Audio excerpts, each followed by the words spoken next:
요즘엔 하다하다 여자도 장교라고 숟가락을 같이 겸상하네. 습하고 무더운 바람이 강원도 화천의 공기를 무겁게 짓누르는 한낮이었다. 전방의 긴장감이 군복처럼 밴 도시, 화천 읍내를 갓 벗어난 칠성부대 장교 식당, 칠성회관 내부는 점심 식사를 해결하려는 장교들로 소란스러웠다. 땀 냄새, 밥 냄새, 그리고 보이지 않는 위계 질서의 냄새가 뒤섞인 공간이었다. 중앙 가장 좋은 자리를 차지하고 앉은 보병연대 작전과장 마동철 소령이 냅킨으로 번들거리는 입가를 닦으며 말했다. 그의 퉁퉁한 뱃살이 전투복 하단을 위태롭게 밀어내고 있었다. 그의 맞은편 덩치만 컸지 아직 앳된 티를 벗지 못한 박기훈 대위가 기다렸다는 듯이 맞장구를 쳤다. 소령님 말씀이 맞습니다. 저도 아까 보고 눈을 의심했습니다. 여긴 그래도 사단 사령부 핵심 인원들이 식사하는 장교 식당 아닙니까? 웬 계급장도 없는 여군이 저리 당당하게. 두 사람의 시선이 향한 곳은 창가 쪽 구석 테이블이었다. 한 여군이 홀로 앉아 묵묵히 식판을 비우고 있었다. 전투복 차림이었지만 어깨에는 그 어떤 계급장도 가슴에는 그 어떤 휘장도 달려있지 않았다. 마치 갓 보급받은 새 전투복처럼 빳빳했지만 그뿐이었다. 그녀는 주변의 소란이나 노골적인 시선 따위는 아랑곳하지 않는다는 듯 오로지 식사에만 집중하고 있었다. 마동철 소령은 혀를 차며 고개를 저었다. 그는 이 부대에서만 10년 넘게 복무한 소위 터줏대감이었다. 위로는 적당히 아부하고 아래는 확실하게 쥐어짜는 방식으로 자신의 입지를 다져온 그에게 변화란 곧 위협이었다. 특히 그 변화가 여자라는 이름으로 다가올 때는 더욱 그랬다. 박대위, 자네가 요즘 군대가 얼마나 물렁해졌는지 몰라서 그래. 나 때는 말이야, 여군이란 건 간호장교나 행정부관이 전부였어. 그것도 대위 달면 시집 간다고 전역하기 바빴지. 근데 이젠 뭐? 전투부대? 작전과? 웃기지도 않아. 그래도 저 친구는 좀 심한 것 같습니다. 간부 식당 규정 모르나 봅니다. 병사 식당으로 가야 할 걸 잘못 찾아온 거 아닙니까? 아니면 취사병인데 잠깐 짬내서 밥 먹는 건가? 박기훈 대위의 말에 마동철 소령이 음흉한 미소를 지었다. 취사병? 하긴 생긴 건 반반하네. 저런 애들은 몸으로 때우는 게 딱인데 말이야. 노골적인 성희롱 발언에도 박 대위는 그저 어색하게 웃으며 비위를 맞췄다. 이 식당 안에 그 누구도 마 소령의 발언을 제지하지 않았다. 몇몇은 못 들은 척 식판에 고개를 박았고 몇몇은 흥미로운 구경거리라도 생긴 듯 흘끔거렸다. 그 여군 강설이는 모든 것을 듣고 있었다. 그녀는 오늘 아침 비공식적으로 이 칠성부대에 부임했다. 대한민국 육군 창설 이래 최초의 여군 전투사단장, 소장 강설인. 그녀의 공식적인 취임식은 내일이었다. 하지만 그녀는 하루 먼저 가장 낮은 곳의 공기를 확인하고 싶었다. 그래서 그녀는 자신의 부관과 전속 운전병에게조차 사복 차림으로 사령부 정문에서 대기하라는 상식 밖의 명령을 내리고 홀로 계급장 없는 전투복 차림으로 위병소를 통과했다. 신임 사단장의 얼굴을 아는 사람은 극소수였다. 그녀는 일부러 사령부 본청이 아닌 장교 식당으로 직행했다. 군대의 기강은 식사 시간과 화장실에서 가장 적나라하게 드러나는 법이라는 게 그녀의 지론이었다. 그리고 지금 그녀는 자신의 예상이 끔찍하게 맞아떨어지고 있음을 확인하는 중이었다. 보병연대 작전과장 마동철 소령, 박기훈 대위. 그녀는 식판에 담긴 콩나물 무침을 씹으며 두 사람의 얼굴과 이름을 머릿속에 각인했다. 식당 입구에서 명찰을 확인하는 버릇이 이럴 때 도움이 되었다. 그녀의 심장은 분노로 차갑게 타올랐지만 표정은 얼음장처럼 고요했다.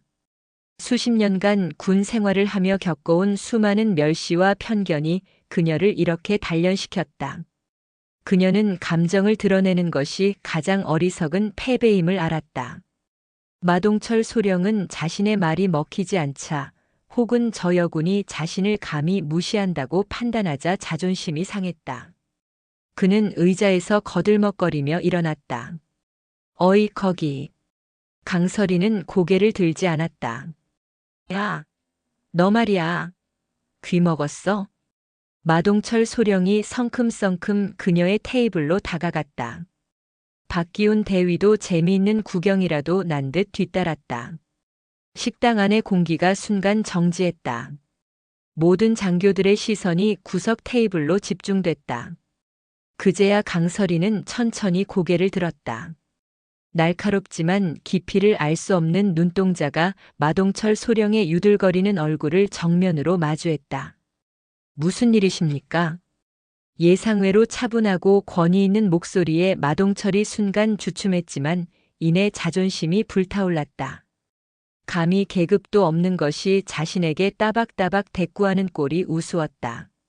무슨 일이냐고. 여기가 어딘 줄 알고 기어들어와서 밥을 먹고 있어? 계급장도 없는 거 보니 갓 임관한 소위 나부랭이거나 아니면 어디서 굴러먹던 부사관이 장교 식당 잘못 들어온 거겠지. 식사에 문제라도 있으십니까, 소령님? 강설인이 마동철의 계급장을 정확히 지칭하며 묻자 그의 얼굴이 살짝 굳었다. 하지만 그는 곧 이 상황을 즐기기로 작정한 듯 팔짱을 꼈다. 문제. 아주 큰 문제지. 내가 지금 우리 진짜 장교님들 식사하는데 방해가 되고 있잖아. 안 그래, 박 대위? 그렇습니다. 분위기 흐리고 있습니다. 마동철이 테이블을 손가락으로 툭툭 쳤다.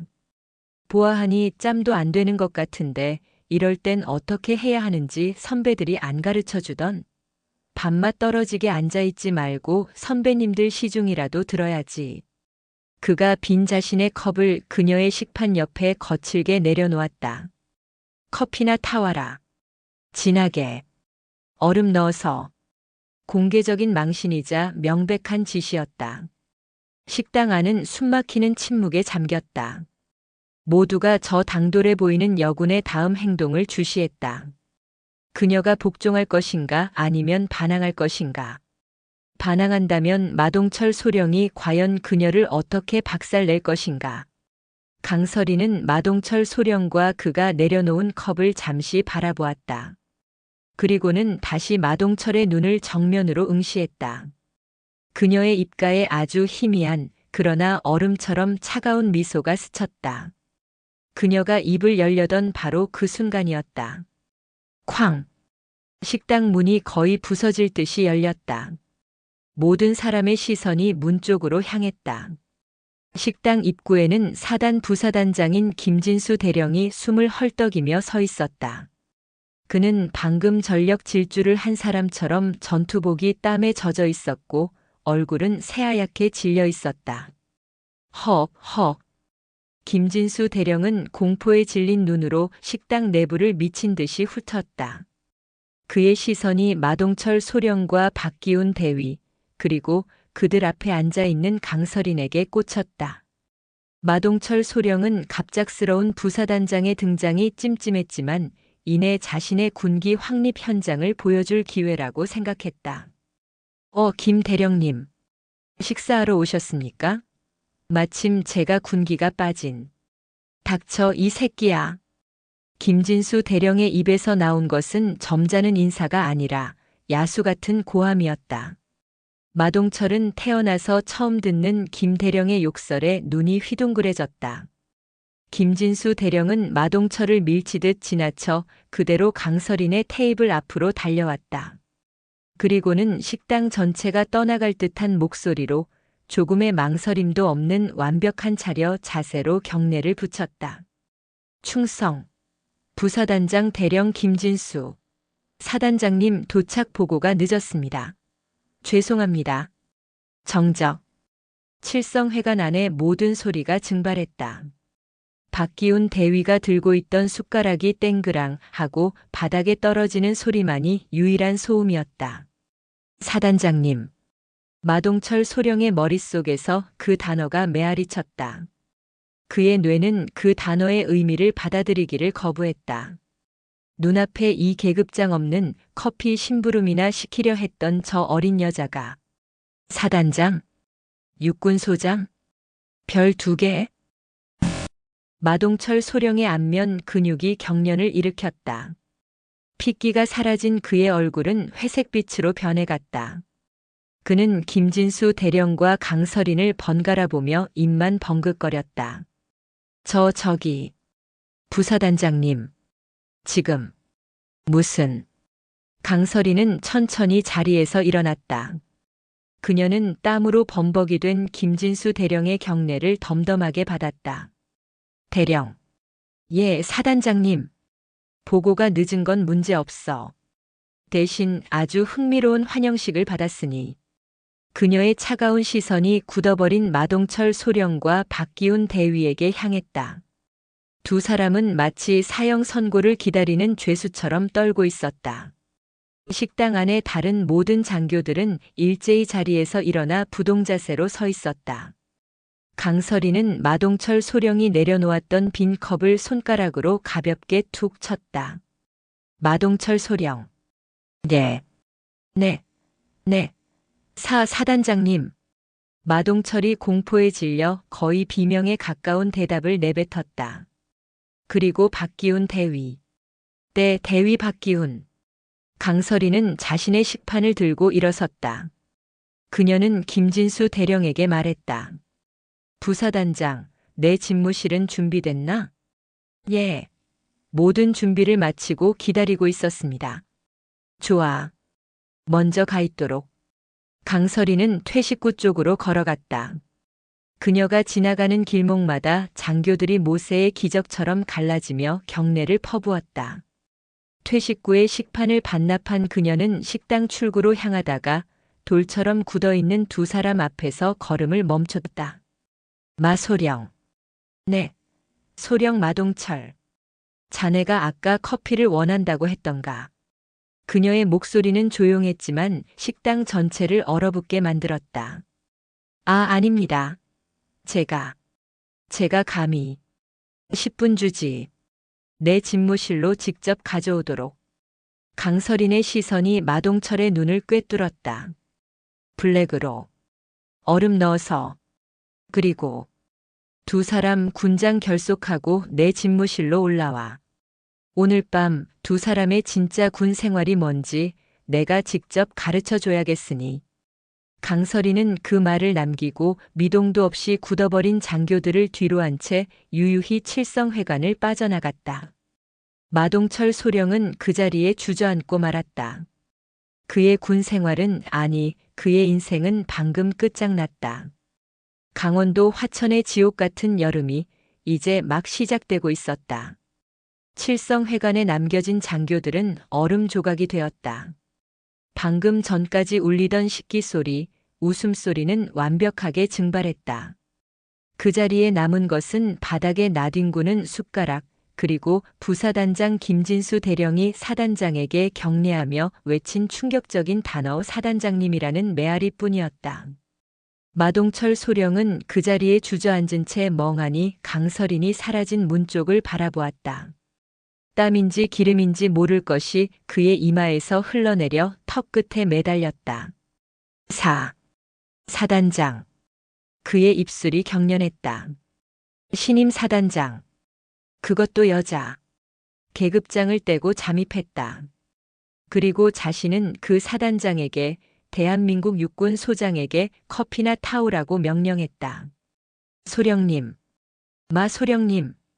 박기훈 대위가 거의 울먹이며 마동철의 팔을 흔들었다. 그의 얼굴은 이미 사색이 되어 핏기라곤 찾아볼 수 없었다. 우리 이제 어떡합니까? 군장 결속하라고. 그제야 마동철은 정신이 번쩍 들었다. 공포가 뇌수를 관통했다. 일어나. 당장. 마동철이 비명을 지르며 박기훈을 밀치고 일어섰다. 그는 식당을 가로질러 미친 듯이 뛰기 시작했다. 박기훈 대위도 넘어져 있던 숟가락을 밟고 휘청거리며 그 뒤를 따랐다. 식당 안의 모든 장교가 그들의 처절한 뒷모습을 마치 유령을 본 것처럼 바라보고 있었다. 뛰어. 이 새끼야. 10분. 10분 줬어. 마동철은 복도를 달리며 고함을 질렀다. 10분 안에 사단장실로 커피를 가져오라. 그리고 군장을 결속하고. 2개의 명령. 모순된 명령이었다. 군장을 결속하는 데만 10분이 넘게 걸린다. 그런데 커피를 10분 안에 가져오라니. 마동철은 본능적으로 깨달았다. 이것은 선택의 문제가 아니었다. 둘 다 해내지 못하면 죽음뿐이었다. 박대위, 너는 당장 내 사무실로 뛰어가서 군장 2개 챙겨. 제일 무거운 걸로. 나는 커피 타서 올라간다. 네, 알겠습니다. 두 사람은 사령부 본청 앞에서 비명처럼 갈라졌다. 박기우는 자신의 연대 사무실로, 마동철은 사령부 본청의 휴게실로 달려갔다. 커피, 블랙, 얼음. 마동철은 덜덜 떨리는 손으로 자판기 커피가 아닌 간부 휴게실에 비치된 원두커피 머신을 조작했다. 그의 손이 너무 심하게 떨려 원두가 바닥에 쏟아졌다. 젠장. 그는 욕설을 퍼부으며 얼음 정수기에서 얼음을 컵에 쏟아부었다. 뜨거운 커피가 플라스틱 컵을 위태롭게 채웠다. 얼음이 녹으며 치익 소리를 냈다. 그는 뚜껑을 덮을 새도 없이 컵을 움켜쥐고 다시 뛰기 시작했다. 사단장실은 본청 4층, 가장 위층의 가장 안쪽에 있었다. 마동철은 엘리베이터 버튼을 눌렀다. 하지만 문은 열리지 않았다. 작전 통제 중 사용 금지라는 붉은 불빛만 깜빡였다. 이런 미친. 김진수 부사단장이 미리 손을 쓴 것이 분명했다. 마동철은 뜨거운 커피를 쥔 채 비상계단으로 향했다. 그의 뚱뚱한 몸이 계단을 오르기 시작했다. 1층, 2층. 땀이 비오듯 쏟아졌다. 방금 먹은 점심이 위액과 함께 역류하는 것 같았다. 하지만 그보다 더한 공포가 그를 채찍질했다. 손에 쥔 커피가 출렁이며 뜨거운 물이 손등에 튀었다. 아, 뜨거. 그는 비명을 참았다. 여기서 커피를 쏟으면 끝장이다. 그는 커피를 든 손을 심장처럼 받쳐들고 나머지 몸을 이끌고 기어 올라갔다. 3층을 지날 때쯤 다리가 천근만근 무거워졌다. 폐가 터질 것 같았다. 내가 왜 그랬을까? 미쳤지. 내가 미쳤어. 여자라고. 계급장이 없다고. 젠장. 그의 머릿속은 후회와 공포로 뒤엉켜 정상적인 사고가 불가능했다. 마침내 4층 사단장실 앞 복도에 도착했다. 시간은 정확히 9분이 지나고 있었다. 그는 숨을 헐떡이며 거의 기다시피 사단장실 집무실 문 앞에 섰다. 문 앞에는 박기훈 대위가 이미 도착해 있었다. 그는 자신의 군장뿐만 아니라 마동철의 것까지 완벽하게 결속된 40kg짜리 완전 군장 2개를 짊어지고 있었다. 아니, 짊어진다기보다 군장에 파묻혀 있었다. 박기훈은 이미 탈진 직전인지 벽에 기댄 채 가쁜 숨을 몰아쉬고 있었다. 가져왔습니다. 마동철이 문을 바라보며 말했다. 하지만 대답이 없었다. 그는 노크를 해야 할지 그냥 들어가야 할지 망설였다. 그때 문이 안에서 조용히 열렸다. 사단장 비서실장이자 부관인 윤성훈 대위가 얼음장 같은 표정으로 서 있었다. 그는 마동철의 행색과 박기훈의 군장을 위아래로 훑어보고는 아무 말 없이 문을 활짝 열었다. 들어가십시오. 마동철은 침을 꿀꺽 삼켰다. 박기훈은 거대한 군장 2개 때문에 문을 통과하는 것조차 버거워 보였다. 꾸물거리지 말고. 윤 대위가 낮게 속삭였다. 박기훈은 거의 울상이 되어 군장에 부딪히며 사무실 안으로 비틀거리며 들어섰다. 사단장실은 거대했다. 화천 시내가 한눈에 내려다 보이는 거대한 창문, 역대 사단장들의 사진, 그리고 방의 절반을 차지하는 육중한 원목 책상. 강설이는 그 책상 뒤에 앉아 있지 않았다. 그녀는 창가에 서서 팔짱을 낀 채 방금 전에 땀과 먼지를 모두 씻어낸 듯 완벽하게 각 잡힌 전투복 차림으로 그들을 내려다보고 있었다. 어깨에는 햇빛을 받아 유난히 반짝이는 은빛 별 2개, 소장 계급장이 선명했다. 아까 식당에서 보았던 계급장 없는 초라한 여군의 모습은 온데간데 없었다. 그 자리에는 감히 눈도 마주칠 수 없는 압도적인 위엄을 가진 대한민국 육군의 최전방 사단장이 서 있었다. 마동철은 숨이 멎는 것을 느꼈다. 11분 걸렸습니다. 사단장님, 커피 가져왔습니다. 마동철은 바들바들 떨리는 손으로 커피를 내밀었다. 얼음은 이미 절반쯤 녹아 컵 표면에 물방울이 흥건했다. 강설이는 커피를 받지 않았다. 그녀는 마동철을 지나쳐 군장 2개에 짓눌려 금방이라도 쓰러질 듯한 박기훈 대위에게 다가갔다. 박기훈 대위. 네. 대위 박기훈. 박기훈이 경례를 붙이려 했지만 군장의 무게 때문에 몸이 뒤로 휘청였다. 군장은 왜 2개지? 마소령님께서 커피를. 내가 마소령에게 커피를 가져오라고 했지 자네에게 짐꾼 노릇을 하라고 한 적은 없다. 자네는 내 명령을 수행한 건가 아니면 마소령의 명령을 수행한 건가? 박기훈은 대답할 수 없었다. 강설이는 다시 마동철에게 시선을 돌렸다. 마동철 소령. 자네는 내가 10분 안에 커피를 가져오라고 했고 군장을 결속하고 오라고 했다. 2가지 명령이었지. 그런데 자네는 지금 군장을 결속하지 않았군. 사단장님. 시간이 도저히. 명령은 완수 아니면 불이행, 둘 중 하나다. 자네는 명령을 불이행했다. 차가운 선고였다. 그리고 강설인이 마동철의 손에 들린 커피를 바라보았다. 얼음이 다 녹았군. 이런 미지근한 걸 커피라고 가져왔나? 강설이는 마동철의 손에서 커피를 빼앗아 들었다. 그리고는 그의 얼굴을 정면으로 바라보며 입을 열었다. 자네가 식당에서 했던 말을 기억하나? 요즘엔 여자도 장교라고 밥을 같이 먹는다. 커피나 타오라. 취사병인가? 몸으로 때우는 게 딱인데. 마동철의 눈앞이 하얘졌다. 그녀가 다 듣고 있었다. 사단장님. 오해십니다. 저는.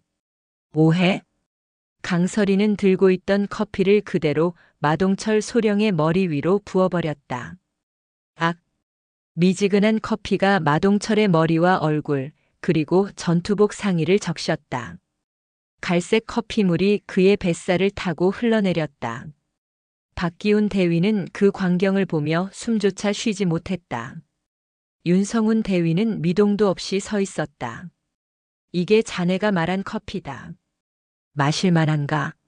마동철은 감히 얼굴을 닦을 생각도 못한 채 커피물을 뚝뚝 흘리며 부들부들 떨었다.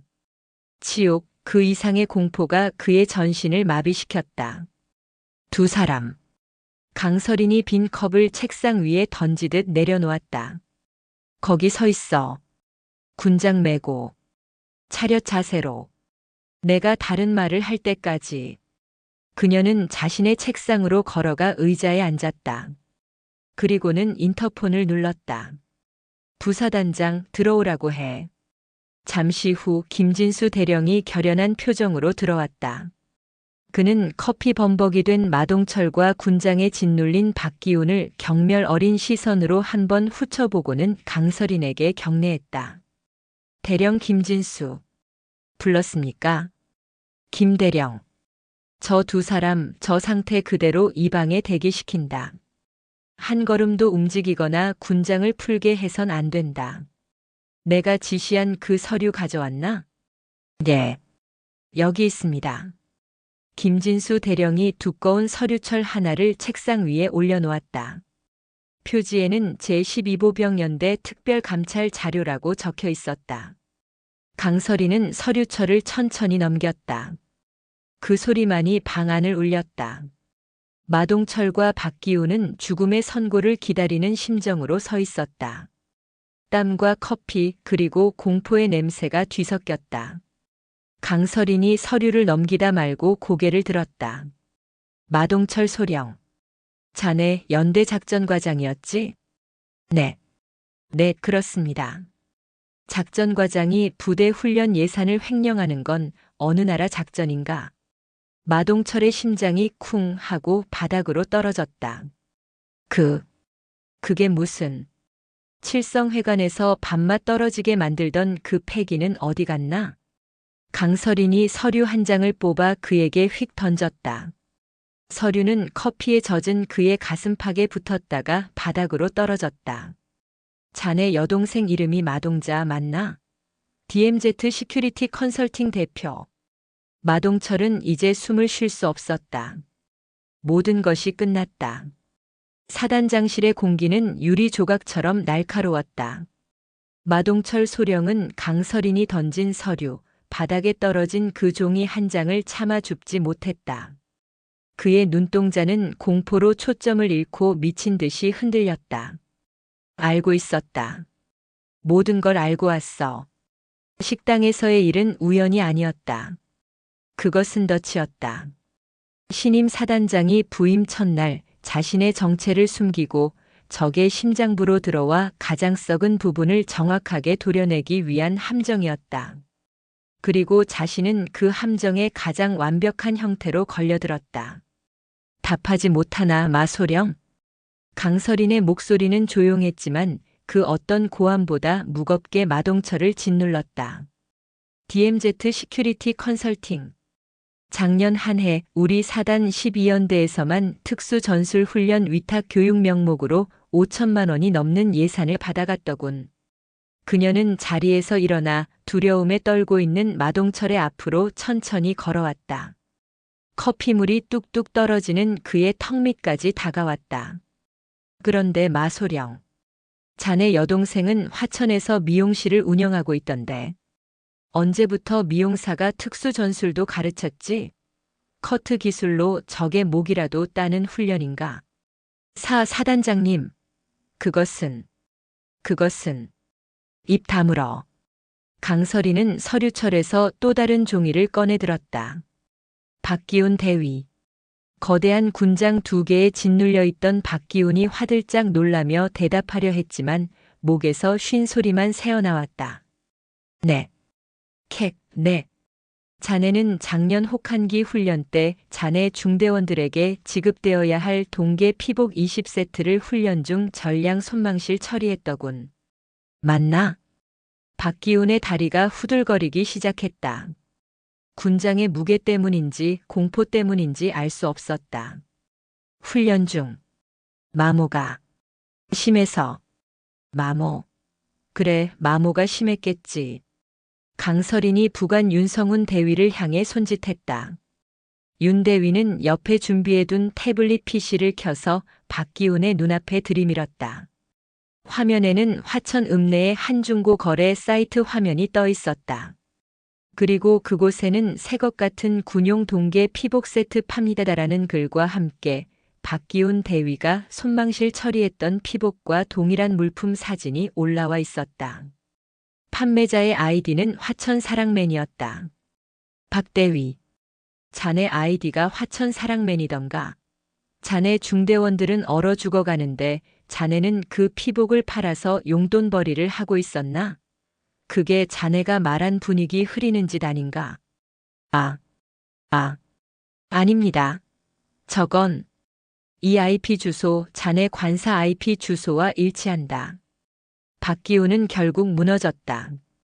끔찍한 무게의 군장과 함께 그는 그대로 무릎을 꿇었다. 군장이 바닥에 부딪히며 둔탁한 소리를 냈다.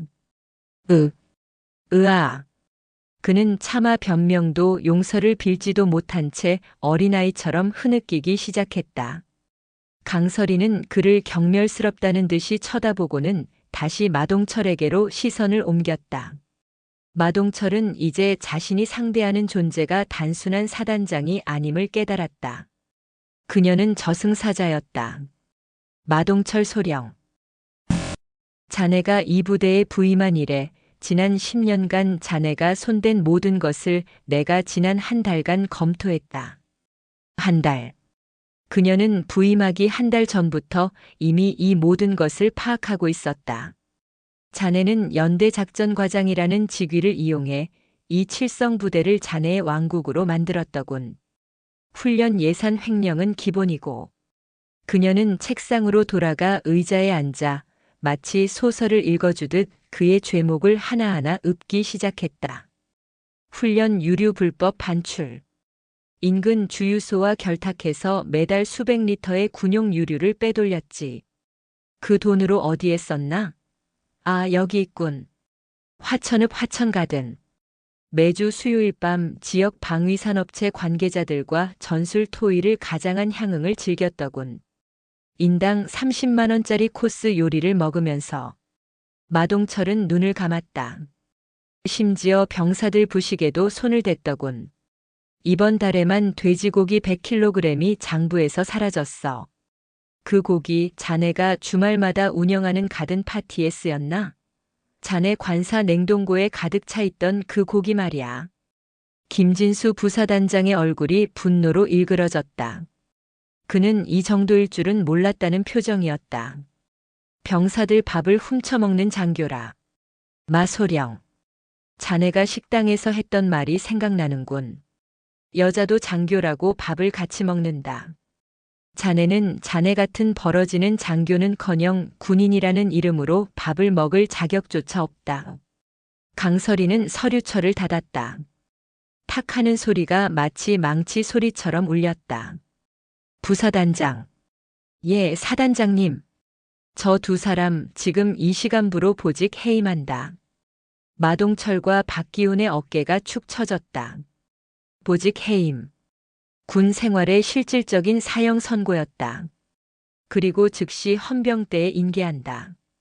내가 방금 말한 모든 증거 자료와 함께. 단순 감찰이 아니다. 군용물 횡령, 직권 남용, 초병 수뢰, 성희롱까지 적용할 수 있는 모든 법규를 적용해. 이 두 사람을 당장 구속 수사하도록 조치해. 알겠습니다. 김진수 대령이 즉시 헌병대에 전화를 걸기 위해 돌아섰다. 잠깐. 강설인이 그를 세웠다. 저 두 사람 헌병대 가기 전에 할 일이 남았다. 아까 내 명령 아직 끝나지 않았지. 그녀는 바닥에 주저앉아 울고 있는 박기훈을 일으켜 세웠다. 아니, 윤성훈 대위가 그의 멱살을 잡아 강제로 일으켜 세웠다. 박 대위. 자네는 화천 사랑맨이었지. 화천을 그렇게 사랑하나? 좋아. 오늘 밤새도록 그 사랑을 증명해봐라. 강설인이 창밖을 가리켰다. 사령부 본청 앞에는 거대한 연병장이 펼쳐져 있었다. 저 연병장, 오늘 밤 자네가 사랑으로 쓸고 닦아야 할 곳이다. 저 군장 2개 그대로 메고 날이 밝을 때까지 저 연병장 전체를 기어서 닦는다. 손으로. 이해했나? 사단장님. 제발. 으흐. 윤대위. 저자가 조금이라도 요령을 피우거나 군장을 내려놓으면 즉시 이 사실을 자네 가족에게 통보해. 화천 사랑맨의 실체를 말이야. 윤성훈 대위가 차갑게 대답했다. 명심하겠습니다. 박기훈은 절망 속에 끌려나갔다. 이제 사단장실에는 강설인과 김진수 대령, 그리고 커피물에 젖어 악취를 풍기는 마동철 소령만이 남았다. 마소령. 자네는 커피를 좋아했지. 강설인이 인터폰을 다시 눌렀다. 윤대위. 사령부 본청에 있는 모든 보온병을 가져와. 그리고 커피를 가득 타. 마동철은 불길한 예감에 몸을 떨었다. 자네는 오늘 밤 우리 사단 사령부를 지키는 모든 위병소와 초소 근무자들에게 커피를 배달한다. 걸어서. 그리고 뛸 수 있으면 뛰는 게 좋을 거야. 우리 사령부 외곽 둘레가 10km가 넘으니까. 1시간마다 모든 초소에 따뜻한 커피가 배달되어야 한다. 만약 단 한 명이라도 커피가 식었다고 보고하면 자네는 처음부터 다시 돌아야 할 거야. 날이 밝을 때까지. 그것은 단순한 육체적 고통이 아니었다. 10년간 왕처럼 군림했던 이 사령부에서 가장 비참한 모습으로 가장 낮은 병사들에게 커피 배달을 해야 하는 지독한 정신적 고문이었다. 자네가 그토록 무시했던 그 계급 없는 병사들에게 직접 가서 커피를 바치란 말이다. 그게 자네가 저지른 죄에 대한 최소한의 속죄다. 마동철은 무너진 자존심과 공포 속에서 고개를 숙였다. 그리고 날이 밝으면 자네는 헌병대 구치소로 직행한다. 강설이는 그에게서 시선을 거두고 창밖을 바라보았다. 부사단장. 이제 시작일세. 저 두 사람은 꼬리에 불과해. 몸통을 잡아야지. 명령만 내리십시오. 오늘 밤 2시. 사단전 지휘관 긴급 소집. 장소는 지하 벙커 지휘 통제실. 김진수 대령의 눈이 커졌다. 부임 첫날 야간에 전 지휘관 소집. 이것은 사실상의 전쟁 선포였다. AGENDA는 칠성부대 대청소다. 오늘 밤 이 부대에 기생하는 모든 버러지들을 내가 직접 소독할 테니. 마동철은 그 말을 들으며 자신이 방금 거대한 폭풍의 눈 한가운데에 서 있었음을 깨달았다. 강설인이라는 태풍은 이제 막 칠성부대를 집어삼키기 시작했다. 새벽 2시. 민간인 통제선 북쪽 강원도 화천의 산맥은 칠흑 같은 어둠에 잠겨 있었다. 하지만 칠성부대 사령부 지하 벙커, 북극성 지휘통제실은 달랐다. 육중한 강철 문이 열리자 싸늘한 에어컨 바람과 함께 수십 명의 고위 장교들이 뿜어내는 긴장감이 복도를 가득 메웠다. 사단의 모든 여단장 준장, 대령과 연대장 대령, 그리고 각 참모부의 처장 대령들이 전투복 차림으로 도열해 있었다. 그들은 모두 한밤중에 긴급 소집 명령을 받고 무슨 영문인지도 모른 채 달려온 터였다. 그들의 얼굴에는 피로와 당혹감, 그리고 정체를 알 수 없는 불안감이 뒤섞여 있었다. 도대체 무슨 일이야? 부임 첫날 야간 소집이라니. 들었나? 12연대 박 대령이 방금 보직 해임됐다더군. 뭐? 박문배 대령이? 왜? 몰라. 12연대 작전과장 마동철이 헌병대에 구속됐다는 소문도 있어. 신임 사단장이 여자라더니 오자마자 칼을 빼든 모양이야. 쉿. 조용히 해. 들어오신다. 지휘통제실 정면의 거대한 상황판, 대한민국 북부 전선을 실시간으로 보여주는 전술지도가 꺼졌다. 그리고 실내의 모든 조명이 가장 밝게 켜졌다. 전체 차렷. 부사단장 김진수 대령의 우렁찬 목소리와 함께 강설인 소장이 지휘봉 하나만을 든 채 단상으로 걸어 올라갔다. 수십 명의 남성 장교들, 그들 대부분은 강설인보다 나이가 많거나 짬군 경력이 훨씬 긴 선배들이었다. 그들의 시선이 일제히 그녀에게 꽂혔다. 의심, 호기심, 그리고 약간의 경멸이 뒤섞인 시선이었다. 경례, 충, 성. 지하 벙커가 떠나갈 듯한 경례 소리에도 강설이는 표정 하나 변하지 않았다. 그녀는 천천히 단상에 서서 이 부대의 핵심 권력자들을 하나하나 뜯어보듯 응시했다. 그 시선은 날카롭고 차가워서 몇몇 대령들은 자신도 모르게 시선을 피했다. 편히 앉아. 낮지만 쩌렁쩌렁한 목소리였다. 장교들이 일제히 자리에 앉으며 내는 의자 소리가 잦아들자 지독한 침묵이 내려앉았다. 나는 제77 보병사단장 소장 강설인이다. 그녀는 불필요한 서두 없이 본론으로 들어갔다. 오늘 이 자리는 취임 인사를 나누는 자리가 아니다. 지금 이 시각부로 이 칠성 부대의 비상사태를 선포하기 위해 여러분을 소집했다. 장교들이 술렁였다. 비상사태? 적 도발인가? 적의 도발은 없다. 내가 말하는 비상사태는 바로 여러분 안에 있기 때문이다. 강서린이 지휘봉으로 뒤쪽의 스크린을 가리켰다. 전술 지도 대신 조금 전 마동철과 박기훈을 신문했던 바로 그 감찰 자료들이 화면 가득 떠올랐다. 12연대 작전과장 마동철 소령, 군용 유류 횡령 내역. 12연대 3대대 박기훈 대위, 병사 피복 불법 반출 및 판매. DMZ 시큐리티 컨설팅, 유령 회사 자금 흐름도. 벙커 안의 공기가 급속도로 차가워졌다. 오늘 나는 이 부대의 작전과장 1명과 중대장 1명을 구속시켰다. 그리고 그들의 직속 상관인 12연대장 박문배 대령을 지휘 태만 및 관리 소홀의 책임을 물어보직 해임했다. 박문배 대령의 빈자리가 유난히 크게 보였다. 모두가 침을 삼켰다. 부임 첫날 연대장을 날려버린 사단장. 그녀는 정상이 아니었다. 여러분은 지금 이게 무슨 미친 짓인가 싶을 거다. 고작 소령 하나 대위 하나 잡자고 이 난리를 피우나 싶겠지. 강서린이 단상에서 내려와 장교들 사이의 통로를 천천히 걷기 시작했다. 그녀의 전투화가 바닥에 부딪히는 소리만이 유일하게 들렸다. 하지만 나는 안다. 마동철은 혼자가 아니라는 것을. 그녀가 한 대령 앞에서 걸음을 멈췄다.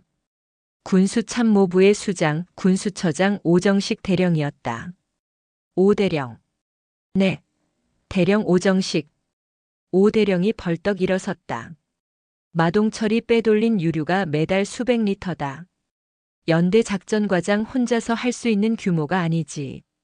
사단 군수처의 묵인 없이는 불가능한 일이다. 아닌가? 오정식 대령의 얼굴이 하얗게 질렸다. 사단장님. 저는 모르는 일입니다. 모른다고? 강서린은 비웃음조차 짓지 않았다. 그녀는 지휘봉으로 오대령의 가슴을 툭 쳤다. 지난달 자네 아들 이름으로 강남에 오피스텔 한 채가 계약됐더군. 축하해. 자네 월급으로는 어림도 없었을 텐데. 마동철이 거래하던 그 주유소 사장이 같은 날 자네 아내 통장으로 1억 원을 송금한 건 우연인가? 오정식 대령의 입이 붕어처럼 뻐끔거렸다. 그는 그 자리에 얼어붙었다. 헌병. 강서린의 외침에 벙커 뒤에 대기하고 있던 헌병 2명이 달려왔다. 군수처장 오정식 대령을 뇌물수수 및 군용물 횡령 공모 혐의로 당장 체포한다. 끌어내. 사단장님. 억울합니다. 사단장님. 오 대령이 발버둥 쳤지만 헌병들에게 양팔이 붙들려 무기력하게 끌려나갔다. 벙커 안의 모든 지휘관들은 자신의 눈앞에서 벌어지는 이 숙청극을 믿을 수 없다는 듯 바라보았다. 강서린은 아무 일도 없었다는 듯 다음 사람을 향해 걸어갔다. 여러분, 내가 오늘 점심에 칠성회관에서 겪은 일을 말해주지. 그녀는 마동철과 박기훈이 자신에게 했던 모욕적인 언사들, 커피나 타오라고 했던 일까지 토시 하나 틀리지 않고 모두에게 들려주었다. 나는 내가 여자라서 혹은 계급장이 없어서 그런 모욕을 당했다고 생각하지 않는다. 그녀의 시선이 이번에는 인사처장 대령과 포병 여단장 준장에게 향했다. 두 사람은 평소에도 여군 장교들에게 행정 업무나 하라, 전투부대는 여자가 올 곳이 아니다라는 말을 공공연하게 하고 다녔던 인물들이었다. 그들은 그들의 문화가 허용하는 범위 내에서 행동했을 뿐이다. 상대를 힘으로 찍어 누르고 약자는 조롱하며 그것을 군기라고 착각하는 썩어 빠진 문화. 그리고 그 문화를 만든 것이 바로 여러분들이다. 그녀는 단상으로 돌아와 마이크를 다시 잡았다. 이 칠성부대는 최전방이다.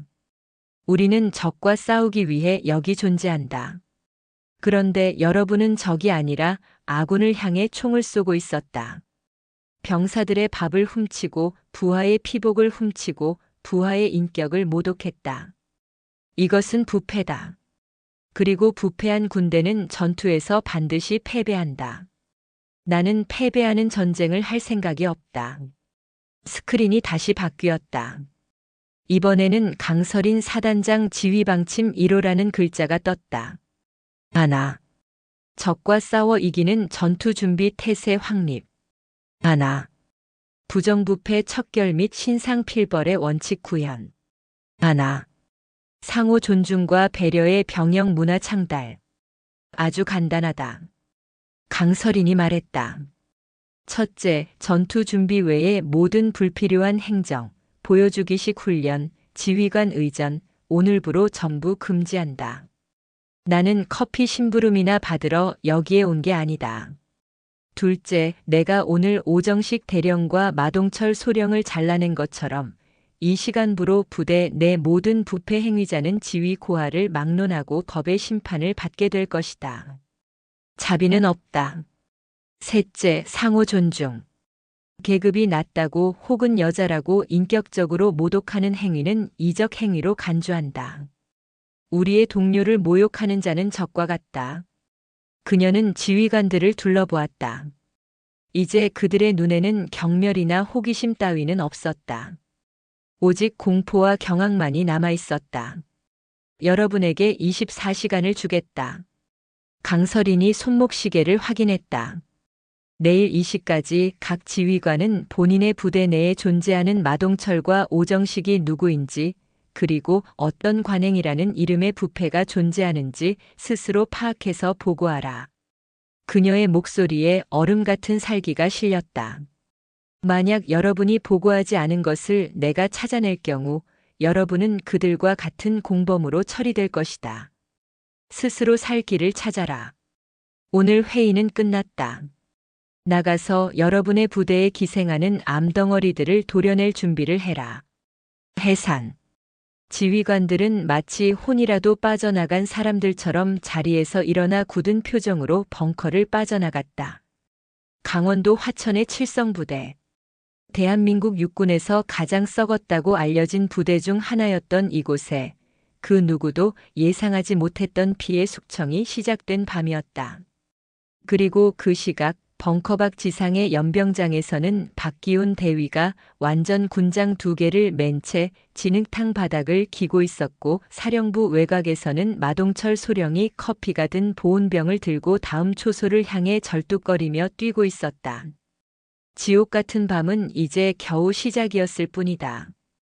그날 밤 강서린이 전 지휘관들을 지하 벙커에 가두고 숙청의 칼날을 휘두르던 그 시각. 사령부에서 수 킬로미터 떨어진 855에 짙은 물 한 개가 감싸고 있는 선녀탕 군인 휴양소. 그곳은 사단 내에서도 최고 위급 장교들만이 비밀리에 이용하는 은밀한 아지트였다. 가장 깊숙한 곳에 위치한 별채, 칠성실 내부는 자욱한 시가 연기로 한치 앞을 보기 어려웠다. 값비싼 양주 냄새와 방금 보직 해임당한 12연대장 박문배 대령의 분노가 뒤섞여 공기를 무겁게 짓눌렀다. 이런 젠장할, 그 미친년이, 감히 나를, 내가 이 부대에서 보낸 세월이 몇 년인데. 박문배 대령이 술잔을 벽난로에 집어던졌다. 유리잔이 산산조각 나며 불길 속으로 사라졌다. 박 대령, 진정하게. 지금 소리 지른다고 해결될 일 아니야. 가죽 소파 깊숙이 몸을 묻고 있던 포병 여단장 황경석 준장이 낮게 의졸였다. 그는 이 부대의 실질적인 선임이자 육군 내 사조직의 핵심 인물이었다. 그의 옆에는 인사처장 조관식 대령이 안경을 닦으며 침묵을 지키고 있었다. 이들이 바로 마동철과 오정식이 속해 있던 칠성부대 부패의 몸통이었다. 황경석 준장은 시가를 깊게 빨아들인 뒤 연기를 내뿜었다. 예상보다 칼날이 날카로워. 부임 첫날에 마동철과 오정식을 쳤다는 건 그냥 온 게 아니란 소리지. 위에서 파일을 들고 왔어. 조관식 대령이 안경을 다시 쓰며 입을 열었다. 그의 목소리는 뱀처럼 차가웠다. 그렇습니다, 장군님. 제가 확인해 보니 강설이는 육군 본부 감찰실을 거치지 않고 참모총장 직속 특별전략팀 소속이었습니다. 이번 인사는 사실상 좌천이 아니라 특명을 받고 온 겁니다. 이 부대를 통째로 뒤집어 엎으라는 특명. 박문배 대령이 헛웃음을 쳤다. 그래서 계급장 떼고 식당에서 연극이나 했다? 그게 장군이야? 어디서 놀던 기생이지. 박 대령. 황경석 준장의 목소리가 날카로워졌다. 적을 얕보지 마. 그 여자가 식당에서 한 짓은 연극이 아니야. 선전포고지. 가장 오만하고 멍청한 놈을 골라 본보기로 목을 쳤고 그 피를 우리 모두에게 뿌린 거야. 이 시까지 자수하라고. 웃기지도 않아. 그건 우리에게 어떻게 나올지 한번 보자고 던지는 미끼야. 조관식 대령이 고개를 끄덕였다. 동감입니다. 지금 벙커에 모인 지휘관들 중 절반은 공포에 질려 자기 부하들을 제물로 바칠 겁니다. 하지만 우리는 다릅니다. 황경석 준장이 자리에서 일어났다. 그는 창밖의 어두운 파로호를 바라보았다. 그래. 우리는 다르지. 우리는 이 칠성부대의 주인이었어. 저 여자는 굴러온 돌이야. 돌은 쪼개버리면 그만이지. 어떻게 하시겠습니까? 박문배 대령이 기대로 눈을 빛냈다. 두 가지로 간다. 황 준장이 손가락 두 개를 폈다. 첫째, 조 대령. 자네는 인사처장이야. 자네 손에 이 부대 모든 장병의 인사 파일이 있어. 강설인 그년의 파일도 뒤져. 여자 몸으로 이 자리까지 올라왔다. 분명히 깨끗하지만은 않을 거야. 후원자가 있겠지. 스캔들이든 약점이든 뭔지 하나라도 찾아내. 없으면 만들어. 조관식 대령의 입가에 비릿한 미소가 걸렸다. 명심하겠습니다. 여자의 적은 여자라는 말도 있지 않습니까? 부대 내 여군들을 활용하는 방법도 찾아보겠습니다. 좋아.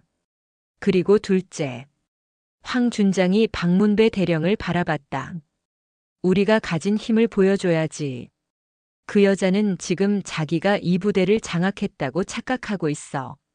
하지만 이 부대의 혈관과 신경은 다 우리 사람들이야. 그가 술잔을 들었다.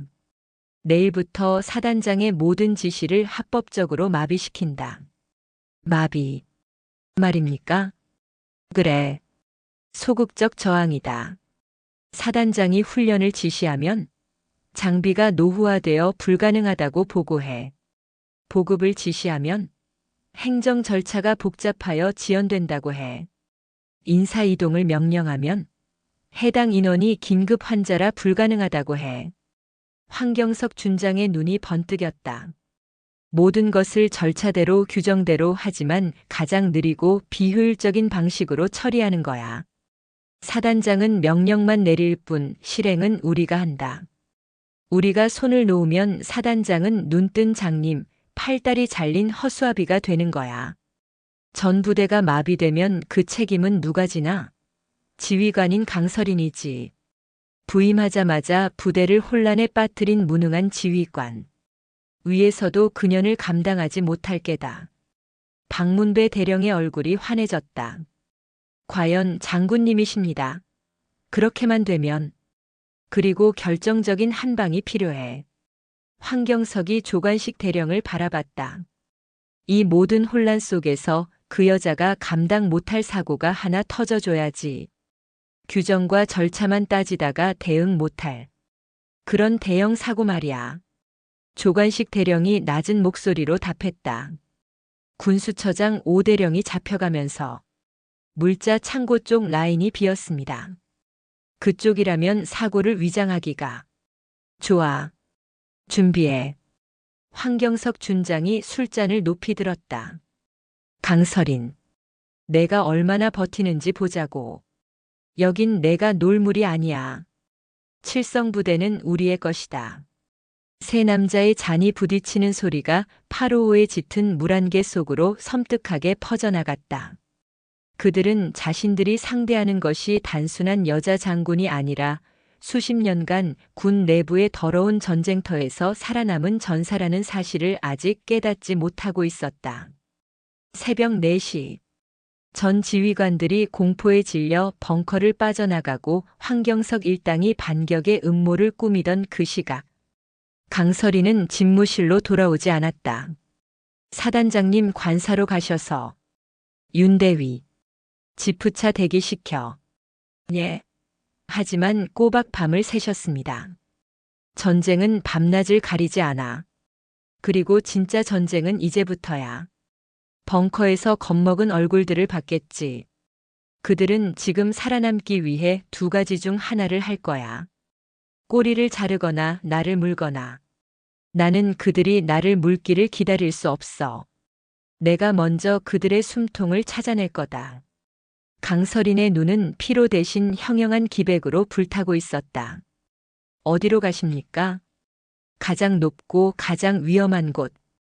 우리 사단이 존재하는 이유. GOP 1반전초 철책선으로 간다. 20분 뒤 사단장 마크가 없는 일반 전투 지프로 갈아탄 강설이는 민간인 통제선을 넘어 비무장지대 DMZ 남방한계선 철책을 향해 달리고 있었다. 부사단장 김진수 대령과 윤성훈 대위만이 그녀를 수행했다. 어둠이 옅어지고 푸른 여명이 밝아오는 시각. 지프차가 험준한 산악지형의 GOP 소초 앞에 멈췄다. 충성. 소초장 중위 이한결. 전방 이상 무.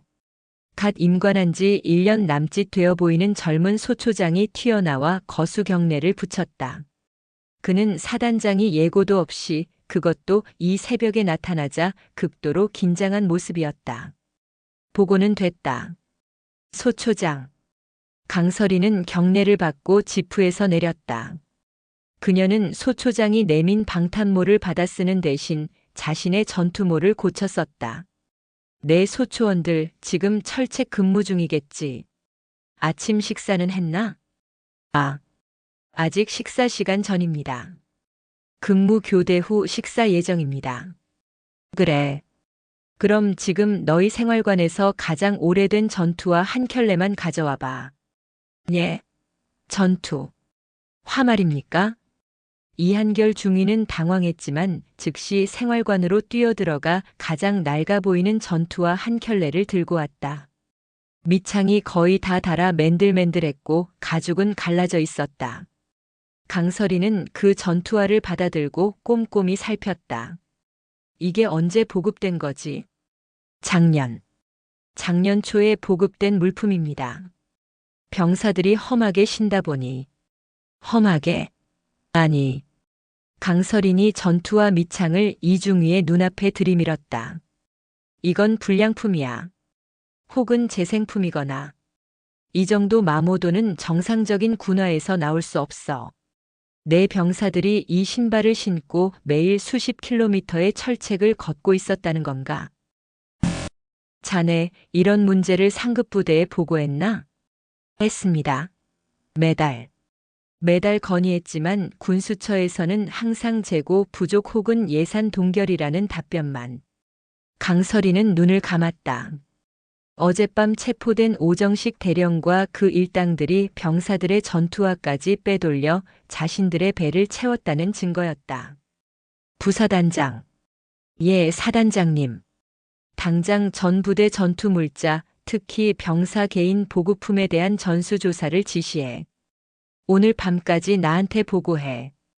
단 하나라도 장부와 다른 게 발견되면 해당 부대 군수 담당관은 오정식이랑 같은 방을 쓰게 될 거야. 알겠습니다. 강설인이 이한결 중위에게 전투화를 돌려주었다.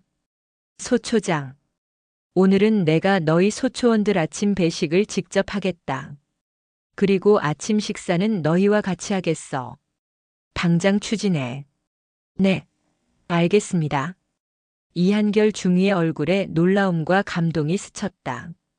사단장이 그것도 부임 첫날 최전방 소초에서 병사들과 겸상을 하겠다는 것은 상상도 못한 일이었다. 그때였다. 타타타탕, 탕, 탕. 고요한 새벽에 DMZ를 찢는 날카로운 총성이 울려 퍼졌다. 북쪽이 아니었다. 남쪽 방금 그들이 올라온 산기슭 방향이었다. 전원 대피, 적 포격.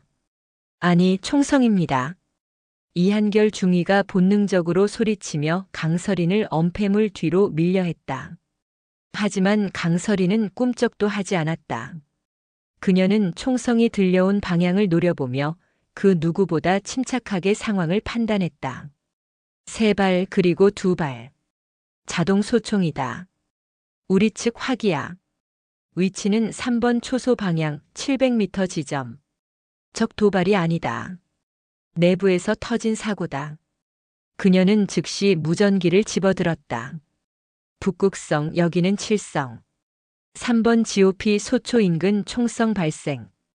적 도발 징후 없음. 5분 대기조는 즉시 현장으로 출동하고 의무 헬기 대기시켜. 윤대위, 자네는 나와 함께 현장으로 간다. 부사단장, 자네는 소초에 남아 상황실을 장악하고 전방 경계 태세를 최고 수준으로 격상해. 사단장님, 위험합니다. 명령이다. 움직여. 강서리는 방탄모를 집어쓰고 이한결 중위의 K2 소총을 뺏어들었다. 그리고는 총알이 날아온 방향을 향해 가장 먼저 산비탈을 뛰어내려가기 시작했다. 몇 분 뒤 가파른 비탈을 달려 도착한 현장은 참혹했다.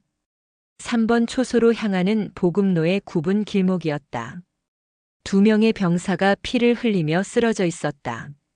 한 명은 어깨에 총상을 입고 신음하고 있었고 다른 한 명은 복부에 총을 맞고 미동도 없었다. 그리고 그들 옆에는 갓 20살이 넘어 보이는 일병 하나가 총을 든 채 넋이 나간 표정으로 주저앉아 떨고 있었다. 이게 무슨. 5분 대기조가 도착해 부상자들을 수습하는 동안 강서리는 총을 든 일병에게 다가갔다. 그의 눈은 공포로 풀려 있었다. 정신 차려 병사. 무슨 일이 있었나? 제가 그런 게. 갑자기 멧돼지가 나타나서 너무 놀라서 총을 쐈는데. 그런데 박 상병님이랑 김 병장님이. 강서린의 눈이 가늘어졌다. 멧돼지 오인 사격. 최전방에서 드물지 않게 일어나는 사고였다. 하지만 하필 지금 내가 이곳에 온 이 순간에. 그녀의 머릿속에 어젯밤 황경석 준장의 교활한 얼굴이 스쳐 지나갔다. 그 여자가 감당 못할 사고. 강서리는 떨고 있는 일병의 총기를 안전 조치하며 물었다. 이름이 뭔가? 이병. 아니 일병. 조민기. 강서린이 그 이름을 은조렸다. 그리고 그녀의 뇌리에 번개가 쳤다. 조관식. 인사처장. 황경석의 오른팔. 설마. 윤대위. 당장 이 병사의 신상 명세를 확인해. 가족관계. 특히 인사처장 조관식 대령과의 관계를. 윤성훈 대위가 즉시 태블릿을 꺼내 조회하기 시작했다. 잠시 후 그의 얼굴이 굳어졌다. 사단장님. 조민기 일병. 아버지가 인사처장 조관식 대령의 사촌 동생입니다. 강서리는 눈을 감았다. 이것은 사고가 아니었다. 완벽하게 계획된 사고였다. 자신이 최전방을 방문할 것을 예측하지는 못했겠지만 이 총기 사고는 오늘 터지도록 예정되어 있었을 것이다. 부임 첫날부터 총기 사망 사고 발생.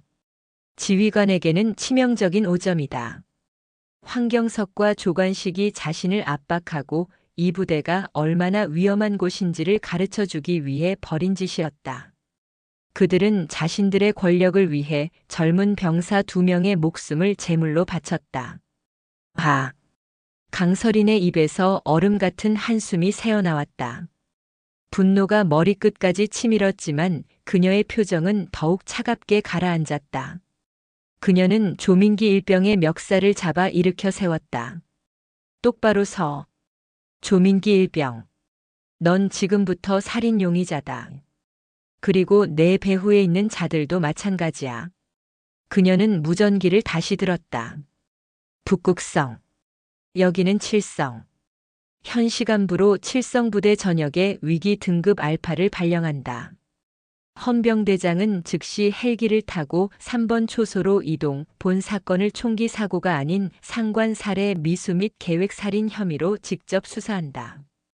그리고 그녀는 부사단장에게 명령했다. 김대령. 지금 즉시 포병 여단장 황경석 준장, 인사처장 조관식 대령. 두 사람을 내 집무실로 소환해. 한 걸음도 움직이지 못하게 감시 붙여. 내가 지금 괴물들을 잡으러 내려간다. 칠성부대 사령부는 그야말로 벌집을 쑤신 듯 했다. 부임 첫날 새벽에 최전방 GOP에서 총기 사망 사고가 발생했다. 이것만으로도 사단장에게는 치명타였다. 그러나 강서린의 대응은 모두의 예상을 뛰어넘었다. 그녀는 사건을 축소하거나 은폐하려 하지 않았다. 오히려 계획살인이라는 초유의 혐의를 적용해 헌병대 수사팀을 현장에 투입했다. 오전 9시. 사단장실은 얼음장처럼 차가웠다. 포병 여단장 황경석 준장과 인사처장 조관식 대령이 굳은 표정으로 소파에 앉아 있었다. 그들은 자신들이 왜 불려왔는지 짐작조차 못한다는 듯 태연한 표정을 연기하고 있었다. 신임 사단장께서 부임 첫날부터 큰일을 겪으셔서 상심이 크시겠습니다. GOP 총기 사고라니 유감입니다. 황경석 준장이 먼저 위로의 말을 건네는 척 그녀의 무능을 비웃었다. 강설이는 헬기를 타고 복귀한 직후였다. 전투복에는 아직 현장의 흙먼지와 화약 냄새가 배어 있었다. 그녀는 두 사람의 연극을 묵묵히 지켜보았다. 유감이라고 했나 황 장군. 그렇습니다. 지휘 부담이 크실 테니 저희가 도울 일이 있다면. 그래. 도울 일이 있지. 강설인이 책상 위에 서류 한 장을 그들 앞으로 밀었다. 조민기 일병의 신상 명세서였다. 조관식 대령. 자네 사촌 동생의 아들이더군. 조 대령의 안경알이 순간 빛났지만 그는 표정을 바꾸지 않았다. 네. 먼 친척입니다만 군에 와서 알았습니다. 제가 인사처장이라고는 하나 사사로운 연을 만들지 않기 위해 일부러 GOP 소총수로 보냈나? 자네 권력이면 행정병이나 운전병으로 빼돌릴 수도 있었을 텐데. 최전방에서 복무하는 것이야말로 군인의 본분이라 생각. 닥쳐. 강설인의 목소리에 방 안의 온도가 몇 도는 더 내려갔다. 조민기 일병. 자백했어. 황경석과 조관식의 눈동자가 동시에 격렬하게 흔들렸다. 어젯밤 자네가 조민기 일병에게 특별 휴가를 약속하며 전화를 했더군. 내일 아침 멧돼지가 나타나면 겁먹고 쏴도 된다. 무슨 일이 생겨도 내 작은아버지가 막아줄 거다. 라고. 거짓말입니다. 그 병사가 살기 위해 저를 모함하는 겁니다. 조관식 대령이 자리에서 벌떡 일어났다. 증거 있나? 증거 가져와. 물론이지. 강설인이 책상 위 스피커폰의 버튼을 눌렀다. 헌병대 수사관의 목소리가 흘러나왔다. 조민기 일병의 통화 내역 확인 결과 어제 23시 14분 발신자 작은아버지, 즉 조관식 대령의 휴대전화 번호와 일치하는 통화 기록 1분 30초 확인됨. 조관식 대령의 얼굴이 잿빛으로 변했다. 황 장군. 자네는 사고가 필요하다고 했지. 조 대령은 그 사고를 기획했고 강설인이 황경석을 노려보았다. 자네들은 고작 나를 흔들기 위해 병사 2명의 목숨을 파리 목숨처럼 버렸어. 이게 자네들이 말하는 군인 정신인가? 사단장, 말 조심해. 내가 비록 황경석이 준장 계급장을 앞세워 고함을 치려던 순간이었다. 위잉. 사령부 전체에 찢어지는 듯한 화재 경보가 울렸다. 사단장님, 큰일 났습니다. 윤성훈 대위가 문을 박차고 뛰어들어왔다. 그의 얼굴은 하얗게 질려 있었다. B구역. B구역 탄약고입니다. 화재 발생. 지금. 연쇄 폭발이 시작됐습니다. 뭐라고? 강설이는 창밖을 보았다. 사령부 서쪽 언덕 핵심 탄약고가 모여있는 B구역에서 검은 연기 기둥이 솟아오르고 있었다. 황경석과 조관식의 얼굴에 스친 것은 당혹감이 아니었다. 그것은 성공했다는 확신과 비열한 미소였다. 조민기 일병의 총기 사고는 미끼였다. 진짜 사고는 바로 이것이었다. 사단장님. 어서 대피를. 이런 젠장할. 강설이는 욕설을 내뱉으며 즉시 지휘 통제실로 달려갔다. 탄약고 연쇄 폭발. 이것은 GOP 총기 사고와는 비교도 안 되는 재앙이었다. 사단의 전투력이 마비되는 것은 물론 인근 화천 읍내까지 위험해질 수 있었다. 소방대, 화학대, 공병대 전부 B구역으로 투입해 당장 화재를 진압하고 폭발을 저지해. 강설인이 지휘 통제실에서 고함을 지르며 상황을 수습하는 동안 황경석과 조관식은 혼란을 틈타 사단장실을 빠져나와 서로를 마주보며 웃었다. 성공했습니다, 장군님. 탄약고라니. 전연 이제 끝났습니다. 오정식이 잡혀가기 전에 심어둔 씨앗이 이제야 터졌군. 좋아. 이제 저 불길이 전연을 삼킬 거야. 화재는 걷잡을 수 없이 번졌다. 폭발음이 화천 시내까지 울려 퍼졌다. 강설이는 현장으로 달려가 화재 진압을 직접 지휘했다. 그녀의 얼굴은 검댕으로 뒤덮였고 전투복은 땀과 소방수로 흠뻑 젖었다. 하지만 그녀는 불길 속에서 무언가 이상한 점을 발견했다. 왜 방화벽이 작동하지 않았지? 그리고 저 발화지점. 탄약고가 아니라 바로 옆 공병대 자재 창고야. 그녀는 화재 속에서 진실을 보았다. 이것은 탄약고를 노린 폭발이 아니라 탄약고 옆 창고를 태워 증거를 인멸하려는 방화였다. 마동철과 오정식이 빼돌린 수많은 군수 물자, 불법으로 반출한 자재들의 장부와 기록이 보관된 창고였다. 이 개자식들이. 불길은 3시간 만에 겨우 잡혔다. 가장 중요한 탄약고는 지켜냈지만 자재 창고는 전소했다. 황경석과 조관식은 자신들의 부패 증거가 모두 사라졌다고 확신했다. 그날 밤, 다시 새벽 2시. 지하 벙커에 어제보다 더 무거운 침묵이 내려앉았다. 지휘관들은 어제 강설인이 내린 24시간 자수 시한을 지키기 위해 모였지만 그들의 관심은 오직 탄약고 화재에 쏠려 있었다. 저 사단장은 이제 끝났다고 육군 본부에 불려가 징계를 받고 쫓겨날 것이라고 모두가 예상했다. 황경석 준장과 조관식 대령은 당당하게 앞자리에 앉아 있었다. 전원 차렷. 검댕이 묻은 전투복을 갈아입지도 않은 채 강설인이 단상에 섰다.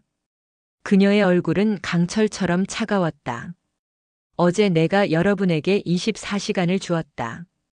부대의 암덩어리를 스스로 도려낼 기회였지. 그녀는 지휘관들이 제출한 보고서 뭉치를 단상 위로 집어 던졌다. 그런데 여러분이 제출한 건 고작 PX에서 빵 훔친 병사, 근무 시간에 졸던 하사 따위의 쓰레기 보고서뿐이야. 아직도 내가 누군지 파악이 안 됐나? 그녀가 황경석을 정면으로 노려보았다. 어떤 자들은 내가 준 기회를 반격의 기회로 착각했더군. 강설인이 스크린을 켰다.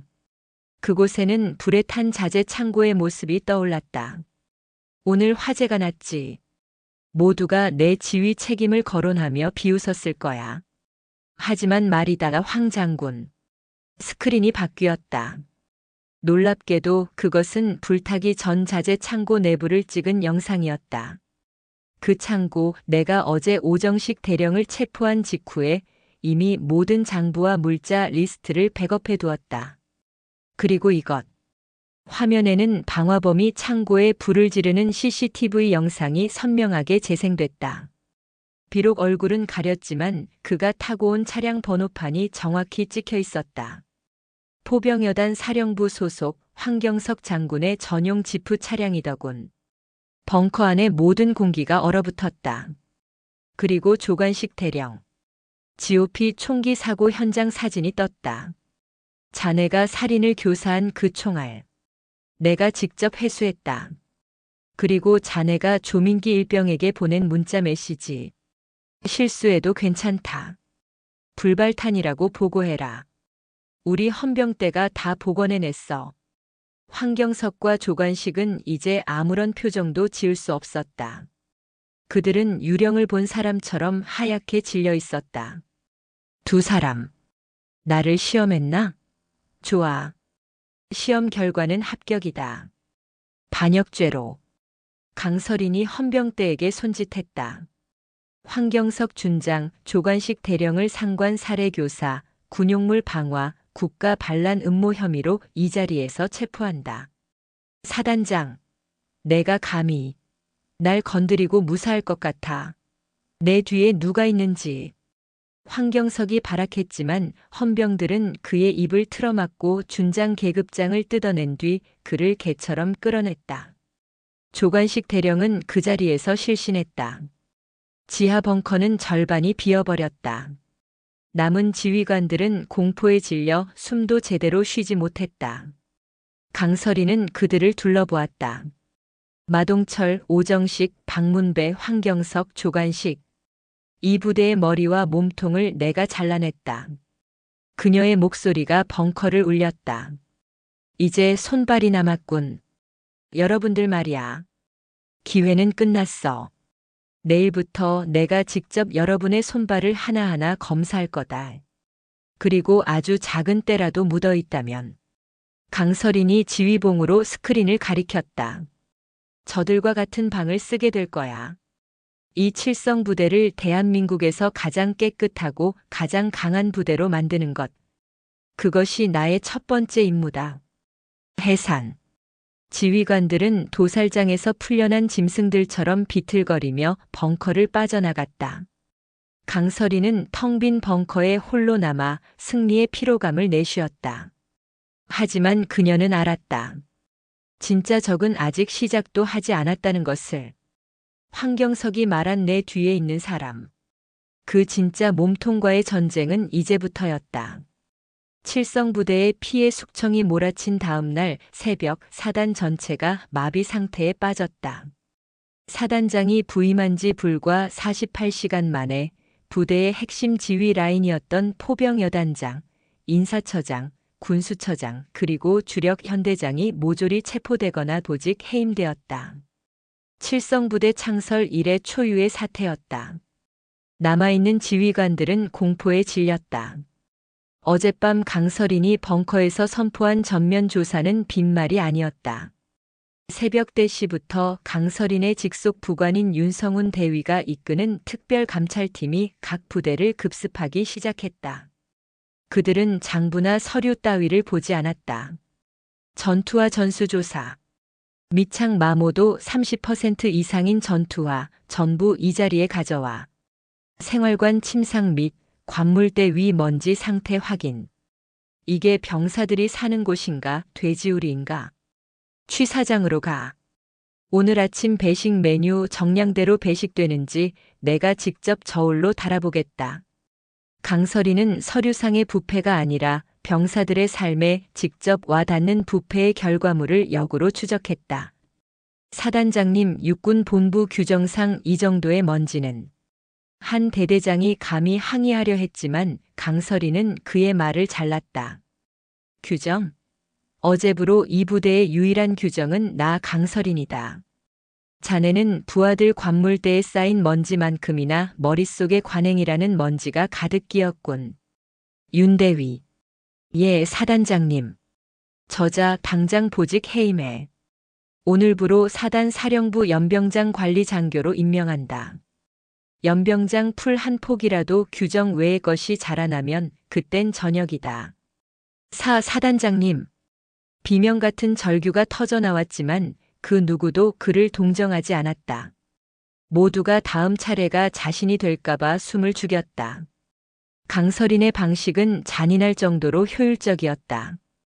그녀는 부패한 손발을 잘라내는 동시에 지휘 공백을 즉각 메웠다.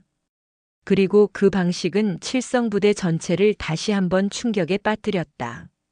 그녀는 어제 총기 사고가 발생했던 최전방 소초 3번 소초로 향했다. 그곳에서 뜬 눈으로 밤을 새우며 현장을 수습하고 병사들을 다독이고 있던 소초장 이한결 중위를 불렀다. 이한결 중위. 네. 중위 이한결. 어젯밤 총기 사고로 부하를 잃었다.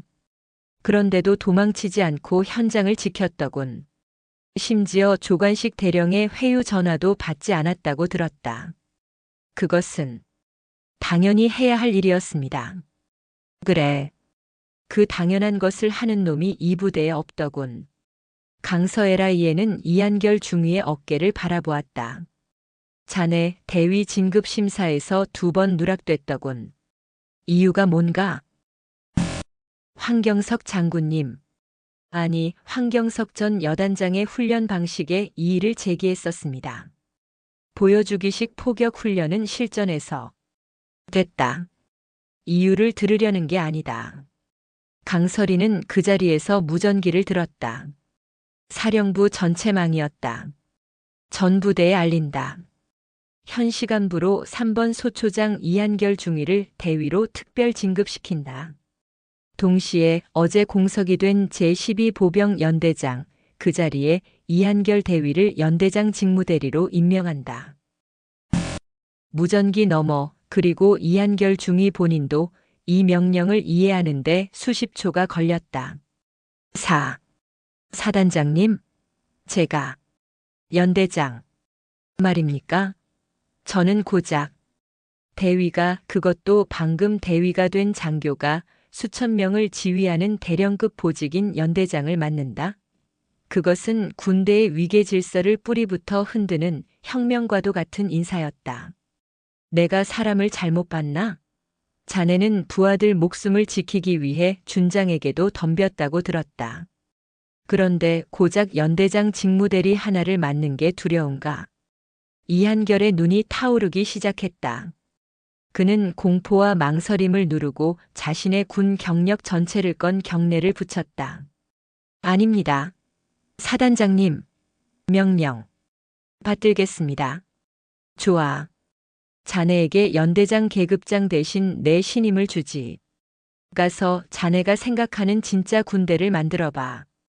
황경석의 찌꺼기들 모두 쓸어버려. 강설이는 그렇게 썩은 가지를 쳐내고 그 자리에 자신이 직접 확인한 건강한 새싹을 심었다. 공병대대에는 규정을 어기고 병사들에게 사제 전투화를 사비로 지급했던 중대장을 대대장 직무대리로 앉혔다. 보급대대에는 군수처의 횡령 장부를 몰래 기록하고 있던 하사를 원사로 특별 진급시켜 보급관으로 임명했다. 칠성부대는 완벽한 혼돈에 빠지는 듯 보였다. 그러나 그 혼돈은 죽음이 아닌 탄생의 혼돈이었다. 낡은 위계 질서에 눌려있던 젊고 유능한 장교들과 부사관들이 전면에 나서기 시작했다. 하지만 이 모든 것을 지켜보는 더 거대한 그림자가 있었다. 그날 밤, 강설이는 거의 사흘 만에 집무실 소파에서 쪽잠을 청하고 있었다. 그때 사령부와 외부를 연결하는 붉은색 직통 전화가 울렸다. 사단장에게 걸려오는 전화 중 가장 높은 등급의 전화였다. 윤성훈 대위가 긴장된 목소리로 그녀를 깨웠다. 사단장님 춘천입니다. 군단장님이십니다. 강설인의 눈이 번쩍 뜨였다. 드디어 왔다. 황경석이 말했던 내 뒤의 사람. 이 부패의 정점이자 자신의 직속 상관인 제2군단장, 중장 윤태식. 강설이는 수화기를 들었다. 피로 따위는 찾아볼 수 없는 얼음장 같은 목소리였다. 소장 강설인입니다. 수화기 너머로 기름지고 부드럽지만 뱀의 혀처럼 차가운 목소리가 들려왔다. 아, 강 소장. 잠을 깨웠나. 이야기는 많이 들었네. 아주 화끈하게 신고식을 치르고 있다고. 군단장님, 용건을 말씀하십시오. 하하, 성격도 급하긴. 좋아. 내가 강 소장을 아끼는 마음에 직접 얼굴 보고 격려라도 해줘야 하지 않겠나.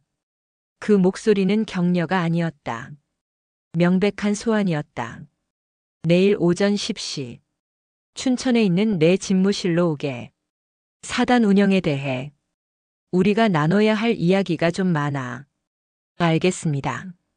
아, 그리고 윤태식 중장이 말을 끊었다. 혼자 오게.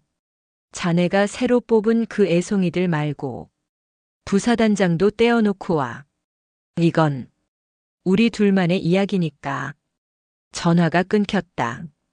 강설이는 수화기를 내려놓았다. 그녀의 눈이 어둠 속에서 형형하게 빛났다. 윤대위. 예, 사단장님. 내일 내가 춘천으로 간 사이 무슨 일이 터져도 이상할 게 없다. 이한결 대위에게 전해. 여우굴에 들어가니 늑대 무리가 진지를 급습할 수 있다. 대비하라고. 그녀는 직감했다. 내일 춘천에서 벌어질 일은 칠성회관에서의 망신 따위와는 비교도 안 되는 그녀의 군 생활 전체를 건 진짜 전쟁이 될 것이었다. 다음 날 오전 9시. 강설이는 약속대로 홀로 지프에 올랐다. 화천의 험준한 산악 지형을 벗어나 춘천 시내로 향하는 길 의야모의 고요한 물결이 창밖을 스쳤다. 하지만 그 풍경과 달리 강설인의 머릿속은 복잡한 전술 지도로 가득 차 있었다. 군단장 윤태식 중장. 육군 내에서도 가장 강력한 파벌의 수장이자 춘천의 독사로 불리는 자였다. 그는 자신의 구역인 강원도 전방 군단을 20년 가까이 자신의 왕국처럼 지배해왔다. 황경석이나 오정식은 그 독사의 동리 중 하나에 불과했다. 그는 나를 시험할 것이다. 그리고 길들이려 하겠지. 아니면 부러뜨리거나. 오전 10시 정각. 춘천 봉이산 자락에 위치한 거대한 이 군단 사령부 그 중에서도 가장 화려하고 위압적인 군단장실 문이 열렸다. 오, 어서 와. 강 소장. 윤태식 중장은 강설인이 상상했던 것과는 전혀 다른 모습이었다. 그는 군복이 아닌 고급스러운 등산복 차림이었고 날카롭기보다는 인자한 시골 할아버지 같은 미소를 짓고 있었다. 방 안에는 클래식 음악이 흐르고 진한 난초 향이 퍼졌다. 차 한잔하게. 내가 직접 기른 출란으로 만든 차야. 마음이 편안해질 걸세. 그가 직접 찻잔을 내밀었다. 강설이는 경례를 붙이고 찻잔을 받았지만 한 모금도 마시지 않았다. 군단장님, 부르신 용건을 듣고 싶습니다. 하, 여전하군 강 소장. 그래, 그 불같은 성미가 마음에 들어서 내가 참모 총장께 자네를 추천한 걸세. 강설인의 눈이 가늘어졌다. 자신이 추천했다? 놀란 모양이군. 그래, 내가 자네를 이 자리에 앉혔어. 왜 그랬을 것 같나? 윤태식은 자리에서 일어나 창밖을 바라보았다. 시대가 변했잖나. 여군 사단장이라는 상징성. 언론에서 얼마나 좋아해. 정치권에서도 반기고. 그림이 좋지. 나는 그런 그림이 필요했네. 낡은 군대에 새바람이 분다는 그런 멋진 그림. 그가 천천히 돌아섰다. 그의 인자했던 미소는 온데간데 없고 파충류처럼 차가운 눈빛만이 남아 있었다. 그런데 자네는 그림을 망쳤어. 그것도 아주 요란하게. 군단장님, 저는 그림을 그리러 온 것이 아니라 전쟁에서 이기기 위해 왔습니다. 부패한 군대는 전쟁? 이긴다.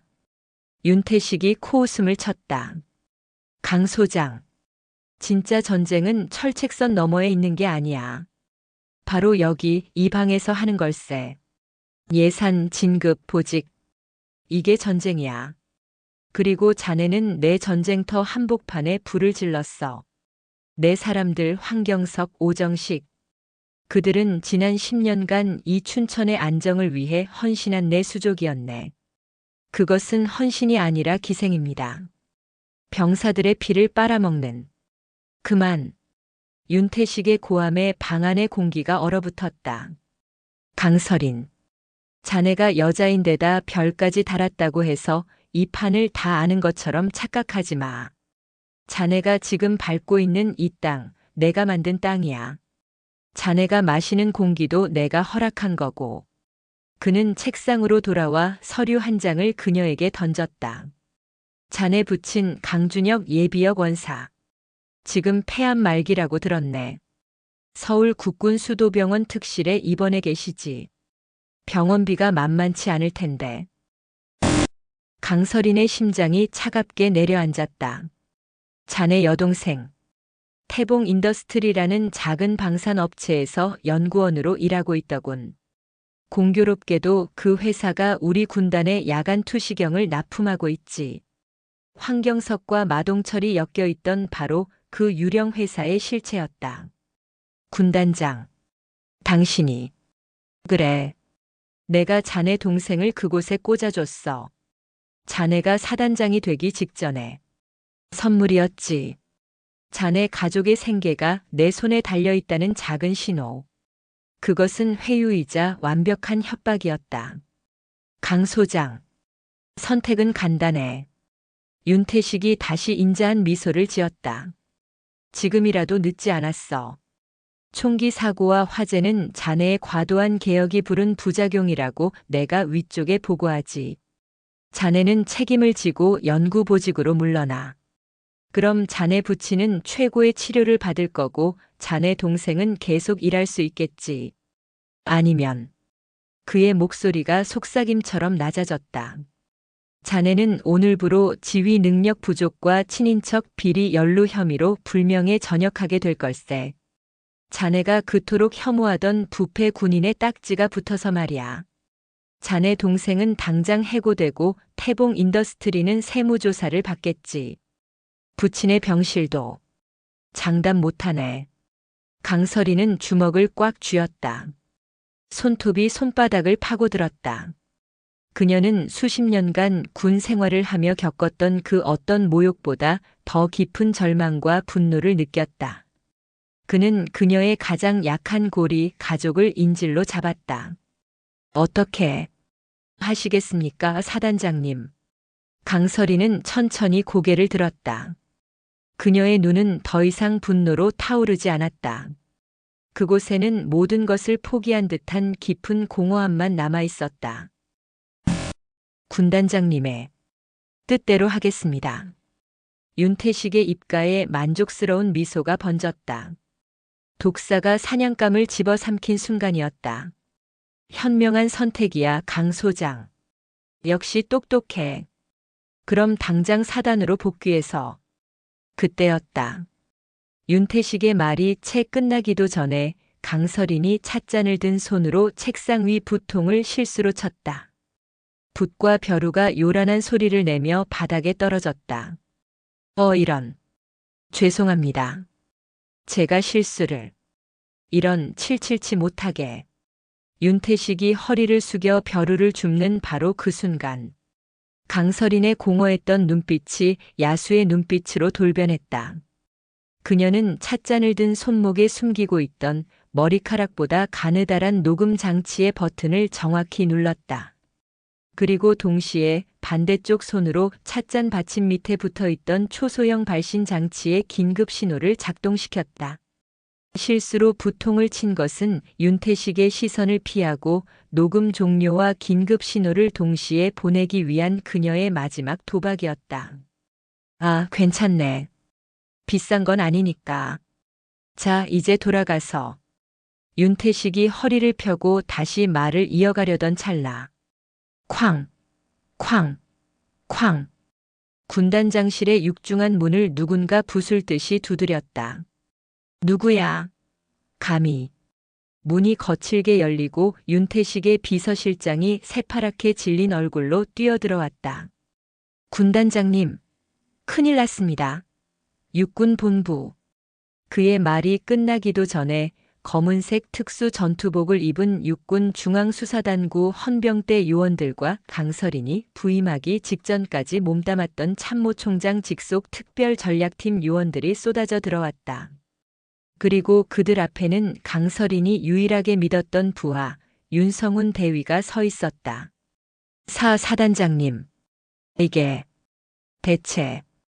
윤태식은 눈앞의 상황을 믿을 수 없다는 듯 강서린을 바라보았다. 강서린은 차가운 미소를 지으며 자신의 전투복 가슴 주머니에서 협박 내용이 고스란히 녹음된 두 번째 녹음기를 꺼내 보였다. 부통에서 회수한 것은 미끼였다. 군단장님, 당신이 이 방에서 전쟁을 한다고 했죠.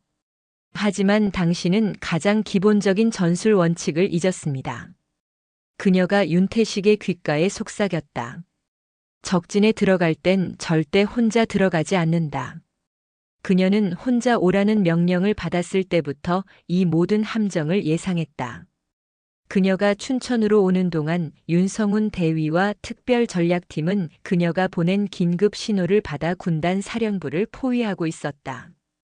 윤태식 중장, 특별전략팀장이 수갑을 들고 다가왔다. 당신을 직권 남용, 뇌물수수, 상관 협박 및 군사 반란 예비 음모 혐의로 긴급 체포합니다. 에이, 인연이. 내가 감히. 내가 누군지 알아. 윤태식이 발악했지만 그의 어깨에 달려있던 별 3개는 무력하게 바닥으로 떨어졌다. 하지만 끝이 아니었다. 윤태식이 끌려나가며 강서린을 향해 악귀처럼 소리쳤다. 이겼다고 생각하나? 강서린, 내가 보낸 선물이 지금쯤 내 사단을 찢어발기고 있을 거다. 내 놈들이 가장 약한 바로 그 순간에. 그의 말이 끝나기 무섭게 강서린의 무전기에서 이한결 대위의 절박한 비명이 터져나왔다. 사단장님, 사단장님, 큰일 났습니다. 군단 검열단이 들이닥쳤습니다. 전부대 즉각 전투준비태세 검열입니다. 하지만 저희는 윤태식의 함정은 이중이었다. 자신이 체포될 경우를 대비한 사단 전체를 마비시킬 최후의 카드가 발동된 것이다. 윤태식이 체포된 춘천 군단장실은 아수라장이었다. 하지만 강서린은 단 1초도 승리에 도취하지 않았다. 그녀는 윤태식의 마지막 발악 군단 전투준비태세 검열이 무엇을 의미하는지 정확히 알고 있었다. 그것은 감찰이 아니었다. 숙청이었다. 윤태식의 수족들이 강서린이 새로 임명한 젊은 지휘관들을 합법적으로 무너뜨리기 위해 달려든 것이다. 부대의 머리가 잘린 지금 칠성부대는 지휘체계가 완벽히 복구되지 않은 가장 취약한 상태였다. 윤대위, 헬기 띄워. 지금 당장 화천으로 복귀한다. 사단장님. 하지만 검열단은 그들이 이한결을 잡아먹기 전에 도착해야 해. 강서린이 헬기에 오르는 순간 칠성부대 연병장에는 이미 군단 소속의 붉은색 완장을 찬 검열단 수십 명이 도열해 있었다. 검열단장인 문학승 대령은 윤태식의 가장 충실한 사냥개로 도살자라는 별명을 가진 자였다. 그는 공포에 질린 이한결 대위직무대리 연대장을 노려보며 비웃음을 흘렸다. 이게 신임 연대장이라고. 계급장이 대위. 장난하나. 사단장이 미쳤거나 이 부대가 통째로 미쳤거나. 좋아. 오늘 내가 너희들의 전쟁놀이를 끝내주지. 전부대 10분 내로 화학탄 공격 상황 발령. 방독면 착용 및 제독 절차 개시. 문 대령은 가장 복잡하고 어려운 과제부터 던졌다. 방독면. 빨리 써. 이한결 대위가 고함을 쳤지만 부대는 혼란에 빠졌다. 낡은 장비, 익숙하지 않은 지휘관, 그리고 검열단의 압박에 병사들은 우왕좌왕했다. 방독면을 거꾸로 쓰거나 제독 장비를 떨어뜨리는 병사들이 속출했다. 기준 시간 오버. 이한결 대위. 내놈 연대는 가스 마시고 전멸이야. 불합격. 문학승 대령이 확성기에 대고 고함을 질렀다. 다음, 공병대대, 즉각 도하 장비 전개, 20분 준다. 새로 임명된 젊은 공병 대대장 직무대리이 창백해진 얼굴로 달려나갔지만 황경석 일당이 숨겨두었던 노후화된 장비는 시동조차 걸리지 않았다. 불합격. 이것도 불합격. 대체 너희들은 할 줄 아는 게 뭐야? 검열은 학살에 가까웠다. 문 대령은 강서린이 임명한 모든 지휘관을 공개적으로 모욕하고 그들의 부대를 전투 불능으로 낙인 찍었다. 병사들의 사기는 바닥에 떨어졌고 이한결 대위는 절망감에 주먹을 쥔 채 입술을 깨물었다. 바로 그때 헬리콥터 한 대가 연병장 상공의 비를 가르며 거칠게 착륙했다. 검열 중에 웬 헬기야? 당장 치워. 문학승 대령이 고함을 지르는 순간 헬기 문이 열리고 강서린이 뛰어내렸다. 사단장님. 이한결 대위의 눈에 눈물이 고였다. 강서린은 이한결을 지나쳐 문학승 대령의 면전으로 걸어갔다. 문 대령. 검열을 아주 요란하게 하는군. 사단장님. 군단 규정에 따라 적법하게. 적법? 강서린이 연병장에 나뒹구는 낡은 방독면 하나를 집어들었다. 이게 자네가 말하는 적법인가? 그녀는 방독면의 정화통을 분리해 그 안에서 나온 것을 문 대령의 얼굴에 뿌렸다. 나온 것은 활성탄이 아니라 젖은 톱밥과 곰팡이였다. 이것이 당신들의 군단장이 병사들에게 지급한 물건이다. 이런 걸 쓰고 어떻게 기준 시간 안에 제독을 하나? 애초에 불가능한 검열이었어. 안 그런가? 그것은 군수처 소관이지. 제 소관이. 입 다물어. 강서린의 목소리에 연병장 전체가 얼어붙었다. 자네가 지금 하고 있는 이 검열놀이. 자네의 주인인 윤태식 중장이 방금 전 군사 반란 예비 음모 혐의로 체포됐다는 사실을 알고 있나? 문학승 대령의 눈이 지진이라도 난 듯 흔들렸다. 거짓말. 군단장님께서. 이것이 증거다. 강서린이 헬기에서 가져온 태블릿을 던졌다. 화면에는 수갑을 찬 채 끌려나가는 윤태식의 모습이 선명하게 찍혀 있었다. 그리고 문 대령. 자네가 어젯밤 윤태식 중장과 통화하며 강서린의 새끼들을 어떻게 요리해 주겠다고 말한 그 녹음 파일도 지금 육군 본부로 전송되는 중이다. 문학승 대령의 다리가 풀렸다. 그는 그 자리에 주저앉았다. 도살자의 위용은 간데 없었다. 강서린은 그를 거들떠 보지도 않고 연병장 중앙의 단상에 올랐다. 비에 젖은 수천 명의 병사들이 그녀를 바라보고 있었다. 칠성부대 장병 여러분. 그녀의 목소리가 확성기를 통해 울려 퍼졌다. 지난 며칠간 우리 부대는 큰 혼란을 겪었다. 여러분의 피를 빨아먹던 암덩어리들을 도려내는 과정이었다. 그 과정에서 여러분은 불안하고 두려웠을 것이다. 그녀는 굳어있는 이한결 대위와 젊은 지휘관들을 가리켰다. 오늘 여러분은 검열에 실패했다. 맞다. 불합격이다. 하지만 그녀의 목소리에 힘이 실렸다. 그것은 여러분의 잘못이 아니다. 썩은 장비로 굶주린 배로 싸우라고 한 저들의 잘못이다. 오늘 여러분은 전투에는 실패했지만 그보다 더 중요한 부패와의 전쟁에서는 승리했다. 병사들의 눈빛이 달라지기 시작했다. 공포가 사라지고 뜨거운 무언가가 차오르기 시작했다. 나는 오늘부로 이 치욕스러운 검열을 불합격이 아닌 새로운 시작으로 규정한다. 이한결 대위. 네. 대위 이한결. 지금 즉시 부대를 재정비하고 우리가 되찾은 진짜 보급품으로 훈련을 다시 시작한다. 저 썩어 빠진 검열단이 아니라 바로 나 사단장 강서린이 직접 여러분의 전투력을 검증할 것이다. 할 수 있겠나? 할 수 있습니다. 이한결의 외침을 시작으로 연병장 전체에서 수천 명의 함성이 터져나왔다. 그것은 공포에 질린 복종의 소리가 아니라 진정한 지휘관을 만난 군인들의 함성이었다. 문학승 대령을 비롯한 군단 검열단은 중앙수사단에 의해 조용히 연행되었다.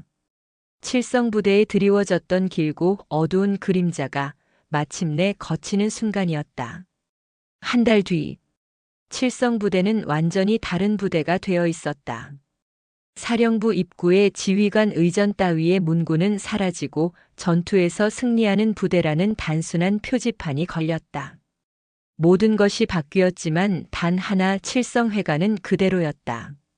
점심시간. 강설인이 식판을 들고 배식대 앞에 섰다. 오늘은 그녀가 처음 이곳에 왔던 날과 같은 메뉴였다. 콩나물 무침. 그때 누군가 그녀의 앞을 가로막았다. 전투복 차림의 젊은 장교였다. 어이 거기. 줄 서야지. 강설이는 고개를 들었다. 이한결이었다. 그는 어느새 소령으로 정식 진급하여 연대장 임무를 수행하고 있었다. 그의 뒤로는 강설인이 새로 임명한 젊은 지휘관들이 장난기 어린 얼굴로 서 있었다. 강설인이 피식 웃었다. 소령. 요즘 군기가 빠졌군. 상관한테 길을 비키라고 하다니. 죄송합니다, 사단장님. 하지만 이곳 식당에서는 오직 배고픈 순서가 규정입니다. 그리고 제가 지금 제일 배고픕니다. 이한결이 당당하게 받아쳤다. 강설이는 그를 바라보았다. 그들의 눈에는 더 이상 공포나 아부가 없었다.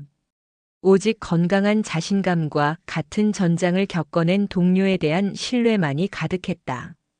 강설이는 말없이 뒤로 한 걸음 물러섰다. 좋아. 오늘은 양보하지. 대신 콩나물 무침은 남겨둬. 그건 내 거니까. 알겠습니다. 사단장님 몫은 확실히 챙겨놓겠습니다. 이한결이 웃으며 식판에 밥을 담았다. 강설이는 자신의 차례를 기다리며 시끄럽지만 활기 넘치는 식당을 둘러보았다. 마동철이 앉아있던 중앙 테이블에는 이제 갓 임관한 소위들이 모여 앉아 전술 토론을 벌이고 있었다. 그 누구도 커피를 타오라고 소리치지 않았고 그 누구도 서로를 비아냥거리지 않았다. 그녀는 자신의 식판에 콩나물 무침을 가득 담았다. 그리고 창가 구석 자리가 아닌 이한결 소령과 젊은 지휘관들이 앉아있는 중앙 테이블로 걸어갔다. 여기 합석하지. 영광입니다, 사단장님.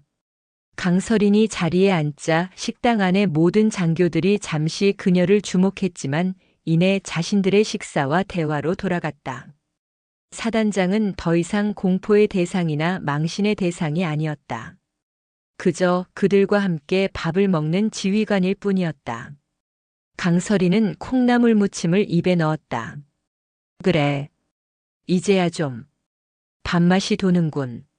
강원도 화천의 맑은 햇살이 상처가 아물고 새살이 돋아난 칠성회관 안으로 눈부시게 쏟아지고 있었다.